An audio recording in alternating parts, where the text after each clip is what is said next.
And I'd like to welcome everyone to this MarketVid Friday Webchat. My name is Rick Dearborn from St. Louis, Missouri. These webcasts are forums to share ideas from the best thought leaders in the field of online marketing video. Today's chat is sponsored by the 10daymarketingmakeover.com and Gil Efron, author of the book How to Give Your Business an Extreme Marketing Makeover, which is available at Amazon.com. The principles found in Gil's book are the foundation of how we approach marketing video at MarketVid. Today's Friday Web Chat guest is Robert Weiss, president of Multivision Digital Productions in New York City. Robert has over 14 years of tangible and practical experience in strategizing and executing business development activities to drive marketing objectives. We're glad to have him with us. Now, this is an interactive web chat. That's why it's a web chat, not a webinar. And so you are welcome to submit questions at any time for Robert during the 30-minute program by entering them into the Q&A window at the bottom of your screen. Just don't forget to press enter or return after you finish typing. So Robert, glad to have you with us. And how's the weather in New York today? Thank you. Thank you. Glad to be here. It's absolutely beautiful. Beautiful. Well, that's great. Well, it's great. It's beautiful fall here in St. Louis, too. By the way, just so everyone watches this webcast, there's about a 2-second delay between the two of us, so it's difficult to go back and forth.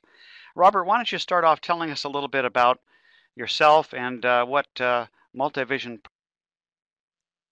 Yeah, it's wow. Where to begin with these things? I always watch people answer these questions, and now I know how they feel. I'll start with Multivision, and Multivision is a video content marketing organization. We're helping any type of business think about video a little bit differently than they may have traditionally thought about it, and how to utilize video as an everyday content tool within their lead generation, their sales process, and their marketing mix. Myself, I'm not a video guy per se, because the world of video has changed so much over the last year and is continuing to evolve, utilizing internet technology as the marketing vehicle. I decided to use my experience in database development, internet marketing, and everything I know from being in the internet world for 14 years, and kind of put that methodology in place with video. So I'm a marketer at heart and an internet guy at heart, and then I have a team of technical people to execute. So it's a great when you work with Multivision, you get a good cross section of skill sets. So make sure that the product is superior. Well, from your perspective in Multivision and being right in New York, which of course is the hub of media activity, are there any misunderstandings or myths about video from the client standpoint, from the consumer standpoint? Yes, I'm out and about a lot, and the first thing when I usually hear when somebody says, "Oh, you do video," they ask me, "Oh, can you do a YouTube video?" Okay, there's about a billion videos up on YouTube, but again, because video is more of a technology play these days. Some of the misunderstandings are really perceived misunderstandings. When we think about video, we think TV commercials. We think about that Nike commercial that's on the Super Bowl, or the Doritos commercial, or the GoDaddy commercial.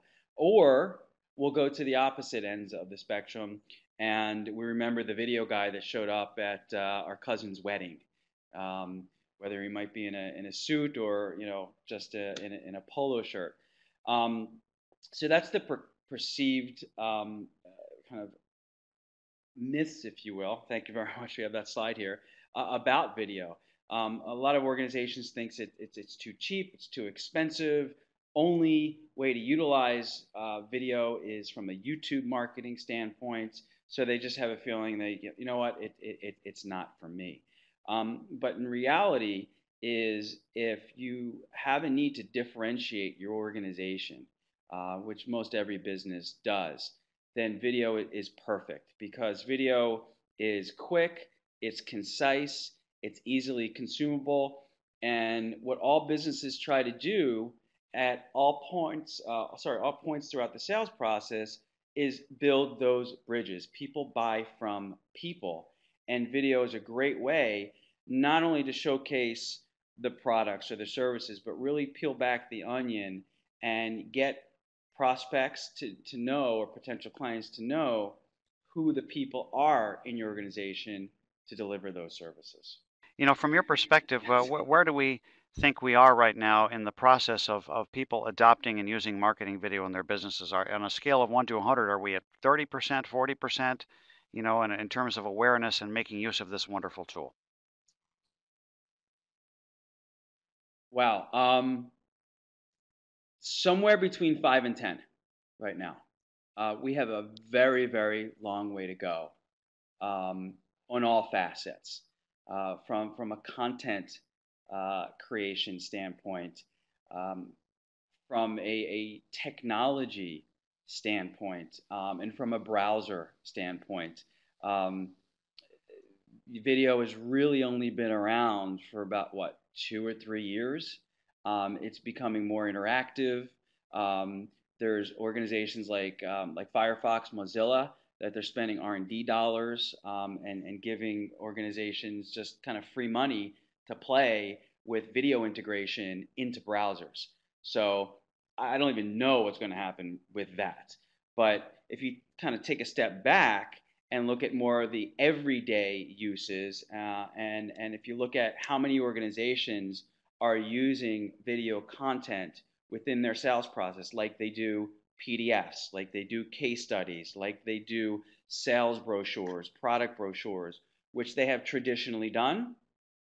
Video is what, 5% of that, if not less. So we've got a long way to go, and that spans both big business and small business side.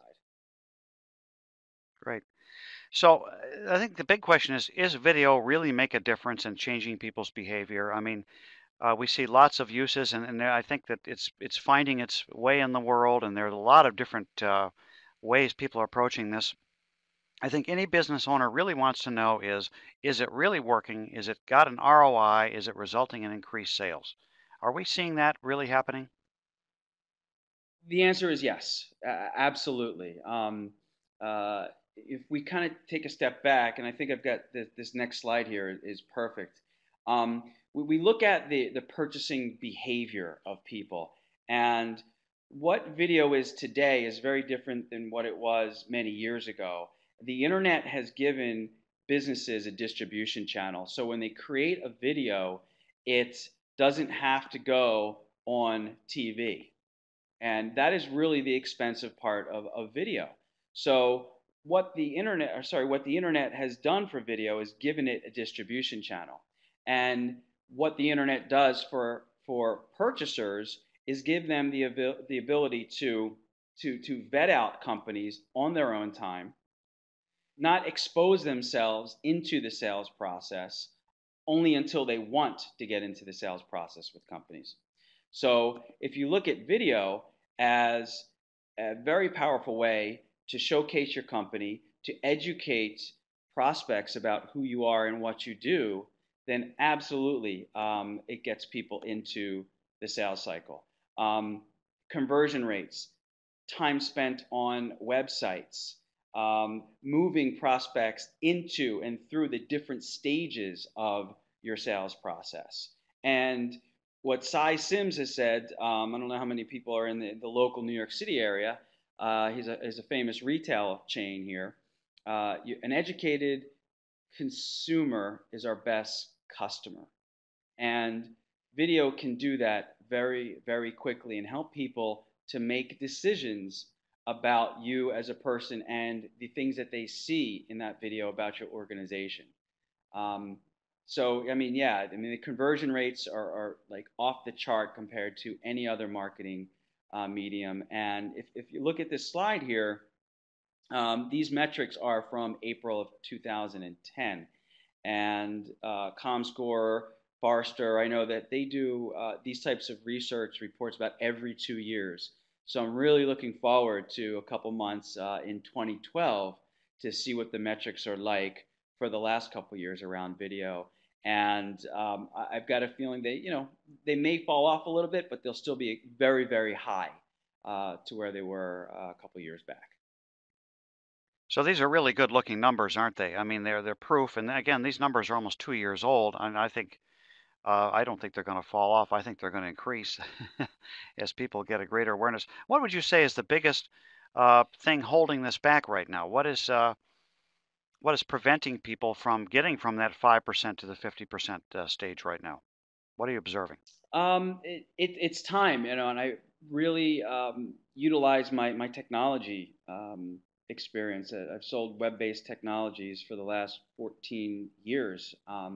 Back in the day when software as a service or the cloud, as it's deemed now, it wasn't even the cloud; it was software as a service and web-based systems. And it's just a matter of time. It's a matter of education and getting businesses to understand that when you say video, we're not talking about television commercials here. We're not talking about that one overarching 5-minute video that tries to tell every single thing about your organization. Marketers care about content. There was an article probably about 2 weeks ago in Entrepreneur magazine, and it talked about how content is the king of marketing. So producing just content, text-based videos, tweets, blogs. So that's the world that we live in today. And if content is king, then video is the king of all content because of some of these metrics out there. So I think it's just a matter of time. And again, when we look at those Forrester reports and the ComScore reports, which the big Fortune 500s, the Fortune 1000s, they monitor those reports to give them justification to spend dollars. So when those reports come out, I think there may be like a little shift into next year, probably for 2013, for budgeting purposes, where I think you'll really see a lot of big businesses jump into the video content world. And that will, of course, trickle down and really boost up the industry. But now is really the time to start playing with it and getting into it and really understanding it. Doesn't mean that you need to invest all your dollars into video, but it's certainly you need to invest some and understand how to utilize video within your organization and how that fits into your overall marketing goals. Hmm. So what works? I mean, I have the personal feeling about this that it's kind of like the early days of television or radio when a new medium comes out and people are kind of scattering their fire and trying different ideas and experimenting with what works and what doesn't work. What are you finding are things that really are working for people right now? What are the techniques and approaches to the sales process through, certainly we can use video at any point in the sales process. Are there specific things that you're finding are more effective these days?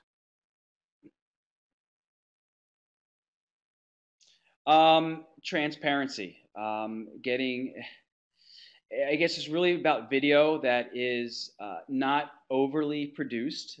Transparency is really the word, the buzzword, if you will, is getting people to know you, whether you're cool or you're quirky or you're funny or you're an engineer or you're an accountant or you're a rock star. It doesn't matter, right? But that's who you are. And we all have a place in business, and that's really about, I guess what is most engaging about video and most effective about video. Um, if you think about some content areas, I'm actually going to get to the next slide here. So you talk about where do you think, where do you really start to create engaging video, and especially if a business is looking to take their first steps, they don't want to spend a lot of money. So most businesses have an FAQ section. They have a homepage that succinctly explains what they do. They might have a PowerPoint presentation that has 15 slides that when they get up there in front of people, they spend about a minute on each slide. Those are 15 different potential videos that you can create. That's content that that goes into one or specific areas of your organization. And really, any page on your website. What we say is that really, marketers spend a lot of time getting the words down on their website. Say it on video.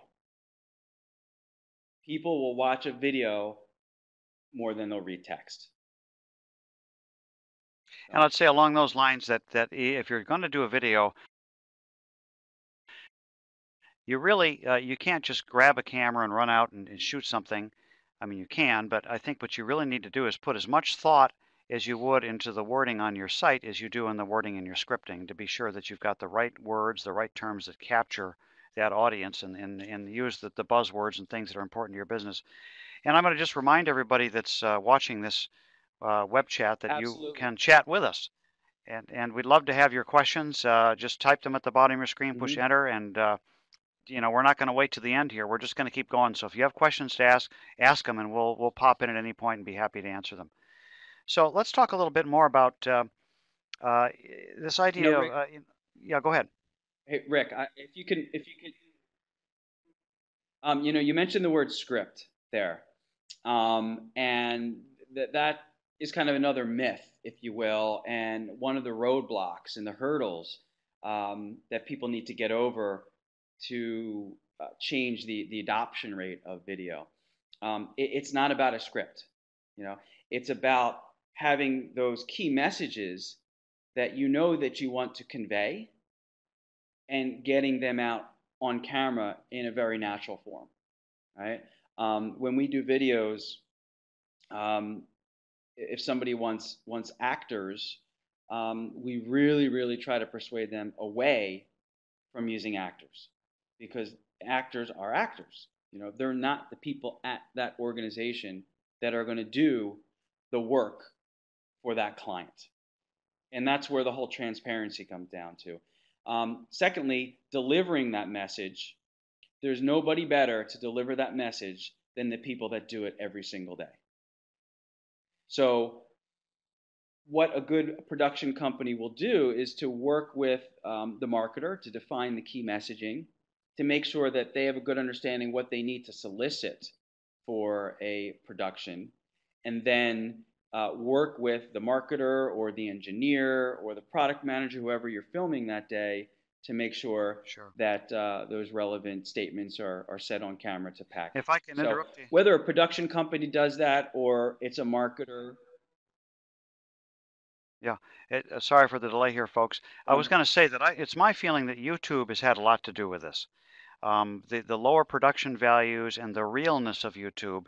There are a lot of videos on YouTube that appear to be shot, off with a off-the-shelf kind of camera, but really are very highly produced to look that way. But I think the idea is that what that has done is that allowed us. It's kind of an honesty and an integrity and a realness to it, where you see the real people instead of actors, and I think that's very important. And why don't we get a couple of questions here? We've got Ellen has asked, how do you overcome the objection that management doesn't think this is a good idea and that they're text-oriented? That's a great question. It's a text-oriented. Wow. I would say ask them. Put them in a buying situation. Would they rather read or watch a video if they could get the same information? And you probably get more from a video. That's number one. Number two is, if you're in a position where you haven't done video yet, is to show them some metrics around, like the Forrester report, the ComScore, what the research shows out there in terms of the adoption rate, what business decision makers. eMarketer has a phenomenal report that is specific around business decision makers and how they are consuming video and how they prefer to consume video, because it's quick, it's easy, and it helps them decide quicker because they don't have time. Everybody is busy. So I would ask them what they would rather consume. And I think most people, not everybody, you may have your contrarians in the bunch, would say, yeah, video is right. If you go contextual and you have an SEO strategy, to drive leads and drive awareness, then video can tremendously support that by having a cohesive platform or YouTube and having keywords embedded into the video and do linking from your YouTube channel or on an online video platform if you have a lot of videos. So from a contextual base, video supporting an SEO strategy can drive your search results. Right. We got a lot of questions coming in. Let's see if we can get through these. We may have to go a little bit over time, but Edie has asked, what is the recommended amount of time for a video commercial on my website? I'd like to say a little something about that.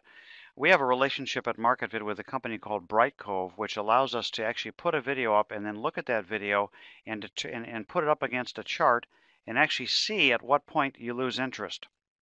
And we found that on most of our videos that we've done, and Robert will weigh in on this too with his feelings, at about the 3-minute point is the point when people start to feel okay, but definitely by 7 minutes you've lost your entire audience with a web video. At least that's the data that I've observed. Do you have any comments? Yeah, and sorry everybody, I'm fighting the sun here, which is why I'm moving around. The sun's moving. Well, we never make a video longer than it has to be to get the message down. And it depends on the type of video. So Edie, I think you said video advertising. That is probably more on the promotional side. I would say 30 seconds to a minute tops.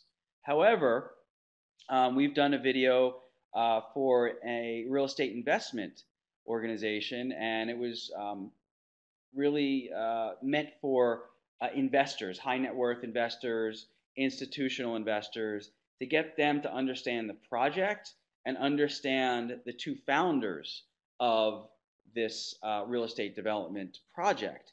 That was about 6 minutes. And the rate, we have the same metrics as you, Rick, and it's like an 80% completion rate, because these are people that are watching the video. They care about getting this information because they're going to make the $100,000, $200,000, maybe $1 million investment decision. They watch the whole video. So again, going back to what I said, you never want to make a video longer than it has to be, but it also is a little bit determinant about what the specific use is of that video. Right, right. Now, Anthony has asked, what about pricing? There's everything out there from local Yellow page listing to include basic video costs and so forth. You can get those for free, all the way up to expensive videos. What about pricing? Again, it depends on what you're doing. What we typically do for a small business, what we do is we try to go in and not do a video, because most small businesses, or even big businesses, we've done billion-dollar companies, we say the same thing to.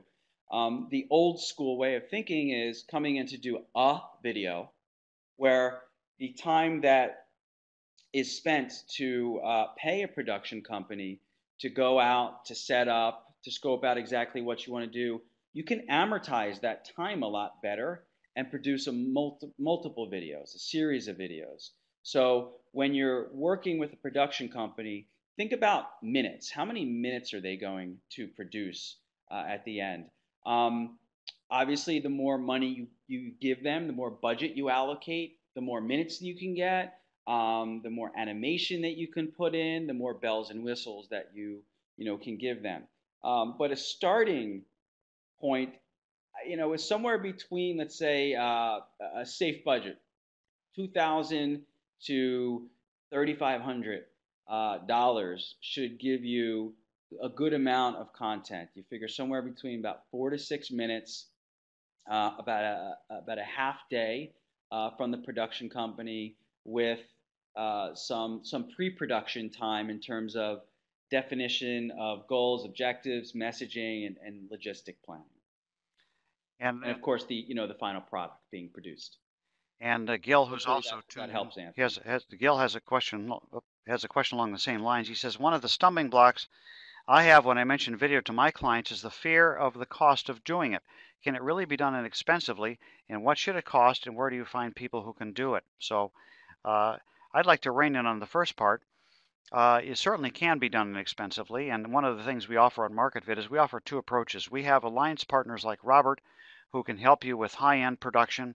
We also have what we call our do-it-yourself approach for smaller businesses that feel that maybe they can pick up a camera and do some of the shooting themselves, and maybe even do some editing. So it's really you can have a very low cost if you know and you almost keep that cost below the $3,000, $1,500, $3,000 if you want to do it yourself. But again, you pay for what you get.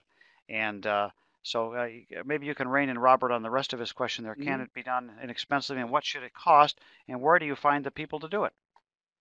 Yeah. Um, so, again, Gil, these are all rough numbers. I'm trying to provide some, parameters for people to properly budget for. Certainly, you can get lower, and you can certainly get higher, like in any marketplace. But really, when you talk with your clients about video, it goes back to their perception and educating and having them understand of that people's perception of video is either the wedding guy, cheap, or the Nike Doritos commercial that's on the Super Bowl, right? And certainly those are high-end productions, but also the distribution that we all hear, multi-million dollars, $100,000 to distribute those videos on TV is really where the cost is involved. So what the internet provides us is pretty much free distribution of that video. In addition, video has a very long tail. A video that is done today could literally be used, I don't know, indefinitely for 4 years. A customer testimonial that is done today can be relevant 4 years from now, 5 years from now. And Google loves the fact that you have old content. Your salespeople will love the fact that you're continuing to build these assets of video content that start to fit into all the different parts and different industries that they might Sure, go after. sure. So I hope that answers most Yeah, of your and question I'd there. like But to. it's I'll, perception, Gil, is I think the biggest challenge we all have. And I'd like to weigh in here too. That's really what MarketVid is all about, is that we are an epicenter of resources for doing marketing video. So we have really the two approaches. We've got the do-it-yourself approach, or what we call the do-it-with-help approach, and we have a growing number of alliance partners like Robert that are becoming a part of MarketVid. And so we have professionals that you can call upon, a resource center really, and we're adding people every day to that list. So MarketVid is a good place to go to get that information either way. We're really at the end of our time here, and I noticed a couple of people have bailed out. Um, it's our goal is to try to keep these to half an hour so that we can let people do these briefly. But maybe we can just handle one more area. Robert, you talked about some ideas with me, and we've got a slide here that talks about some things you can do to really make YouTube be effective. Could you touch on that quickly for us? YouTube is a distribution channel, and certainly we don't want to ignore that distribution channel. It's the second largest search engine in the world. Even Google owns it, so they've got the first two. But it's not about a YouTube video. It's not about going viral, but it is about content, and it is about branding, and it is about lead gen, and it is about converting. So one of the best things that organizations can do is create content and then tag it properly and utilize YouTube properly to get views, to get likes, to share that throughout all of their social channels as well. And again, not necessarily have that viral video that everybody talks about, but at least have a presence on YouTube and be able to utilize that search engine effectively. Great. Well, I think we're going to have to wrap And things up here. it also goes Go ahead. into One more creating point. content. No, I was just going to say something just to piggyback off of the response I had from Gil before. Um, with most organizations, once you lead with that professional content there, um, you can follow that up with more user generated content where you can put the flip camera on, or even your mobile device, take a video, and have that kind of off the cuff content. which would feed YouTube, which would feed a blog. But what we recommend is that you kind of lead with that professional content because most businesses want to present themselves that way, and then follow up with a little bit more, um, cost effective, if you will, cheaper to produce content that you can do yourself. Great. We'll say do it yourself rather than cheaper. There we go. Well, thanks, Robert. And by the way, Robert's contact information is on your screen right now. You can find his company at nyccorporatevideomarketing.com, or his phone number is 646-319-8609. The company is called Multivision Digital Productions in New York City. It's hard to compress a lot in this. This is our first one in these series. We hope to be doing many more. We're scheduling those all the way out to February now with these Friday sessions and have it become a habit for all of you. So, Robert, I just want to thank you again for being with us. We really appreciate it. And so let's go ahead. Thank you, everybody, for attending. Yep. Sorry that we got to get going here, but we're at the end of time. So today's chat has been sponsored again by the 10daymarketingmakeover.com and Gil Efron, author of the book How to Give Your Business an Extreme Marketing Makeover, which is available at Amazon.com. And as I've said, the principles in this book are very important to us at MarketVid. I believe in them a lot. The idea is that you look at the sales process, identify in a granular way what that process consists of, identify points of constraint with your customers where they have difficulty making decisions, and then address those with your marketing plan and hopefully videos so that you're not scattering your fire, really focusing on the things that make a difference. And I think that's a great approach that Gil brings. Now, for those of you that are still with us, we will not be having a chat next Friday, but we have something else. We're having a 1-hour MarketVid mini course on social networking with one of our MarketVid coaches, Phil Gerbyshak, who is an expert in this field. And that's Friday, November 14th, Veterans Day at the same time. It'll be 1:30 Central Time, 2:30 Eastern Time. Coach Phil is a Navy vet, and he's pleased to be able to offer this course on Veterans Day and is going to bring that into his information a little bit. The next web chat in this series is scheduled for Friday, November 18th. We've got a couple of guests we're talking with. We haven't quite nailed that down yet. And this web chat has been recorded and will be available soon on the MarketVid site. Thanks for joining us today. See you next time. Have a great weekend. And again, thanks to you, Robert, for being with us.